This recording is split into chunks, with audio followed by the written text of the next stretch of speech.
అత్తలేని కోడలుత్తమురాలు ఓయమ్మ, కోడల్లేని అత్త గుణముంతురాలు. ఎందుకంటే గునిపించేతానికి కోడలికి అత్త ఉండదు, ఎత్తి పొడిచేతానికి అత్త కోడలుండది. ఇద్దరు కలిసిన కాడ లొల్లి కాకుండా ఉండదు.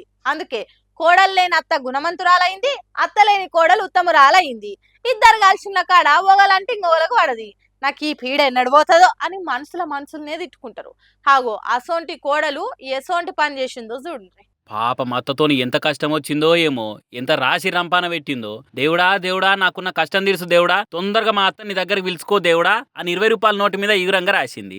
ఇంకో 20 రూపాయల నోటు మీద ఇంగ్లీష్ అక్షరాలతోటి స్వామి మా అత్త చనిపోవాలని రాసింది. మరి 2 నోట్ల మీద రాసింది ఒక కోడలేనా లేకుంటే ఇద్దరు వేరువేరా అనేది తెలియదు గాని అనంతపురం జిల్లా ఆత్మకూరు మండలం పంపనూరు అనే ఊర్లున్న సుబ్రహ్మణ్యేశ్వర స్వామి గుడి హుండీలెళ్ళిన ఈ నోట్లు. ఈ ఇంగ్లీష్లో రాస్తే స్వామివారికి తన కోరిక అంతో లేదో అని తెలుగులో కూడా రాసింది ఇట్లా. ఇంతకా కోడలు ఏమనుకుంటుంది కావచ్చు, దేవుడు అత్తలను కోడలను చంపితానికే ఉన్నాడా? అయినా శివునాజ్ఞ లేదే సీమేన గుట్టదు అంటారు. నీకొచ్చే కష్టాలు కూడా దేవుడు పెట్టినా అనుకొని ఓపిక పట్టాలి. అయినా ఇట్లా నోట్ల మీద కోరికలు రాస్తే తీరుతాయి అనుకుంటే ఏ ఒక్క కోడలకు అత్తలు ఉండరు, అట్లనే అత్తలు కూడా నోట్ల మీద రాసి హుండీలలో వేస్తే కోడలు కూడా ఉండరు. కష్టమో నష్టమో చదురుకపోయి సంసారాన్ని చక్కటి దారులు నడుపుకుంటే మంచిగా ఉంటది. అంతేగాని ఇట్లా నోట్ల మీద అత్త చచ్చిపోవాలని రాస్తే ఏం ఫాయిదా ఉండదు. నక్కలు చాపిస్తే బక్కగోట్లు చచ్చిపోవనేది ఈ నోట్ల మీద రాసిన కోడలు తెలియదు కావచ్చు పాపం.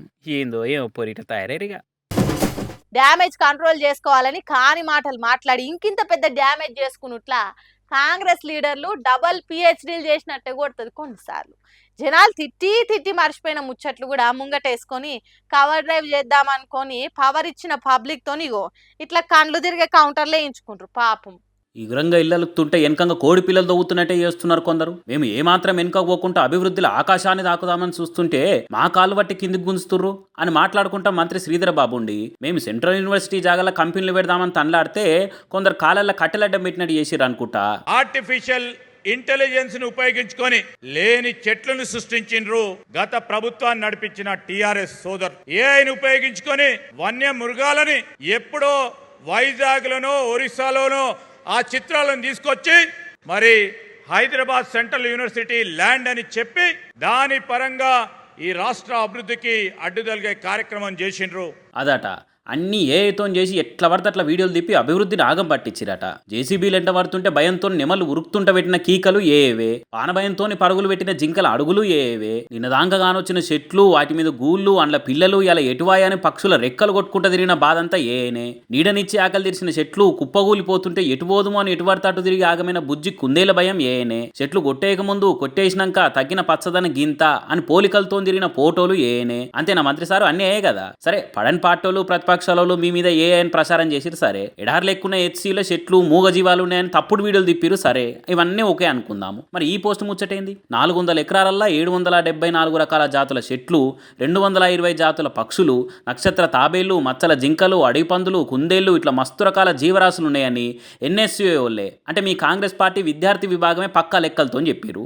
ఇది కూడా ఏనా మరి? అదివరకేమో సీఎం సార్ మాట్లాడుకుంటా సెంట్రల్ యూనివర్సిటీలో ఉన్న భూమిలో పులులు సింహాలు ఏం లేవాడా అని ఎక్కిరించుకుంటా మాట్లాడుకుంటా కొన్ని గుంట నక్కలు చేరి అడ్డం పడుతున్నాయని అసెంబ్లీ సాక్షిగా మాట్లాడతాడు. అంటే ఎవరు గుంట నక్కలు అన్నట్టు మీ లెక్కల? పచ్చగున్న మా యూనివర్సిటీని పడవడేయకుర్రి అని లడా చేసిన యూనివర్సిటీ విద్యార్థుల, కంపెనీల పేరుతోని పర్యావరణాన్ని ఖరాబు చేయకూరి అని రోడ్లెక్కి ధర్నా చేసిన ప్రకృతి ప్రేమికుల, మూగజీవాలను దిక్కు లేకుంటే చేసి తెచ్చుకునే అభివృద్ధి అవసరమా అని గొంతెత్తిన మేధావుల ఎవరిని సార్ మీరు మాటలు అంటుంది అని అనుకుంటే మస్తుగానే మండిపడ్డది తెలంగాణ సమాజం.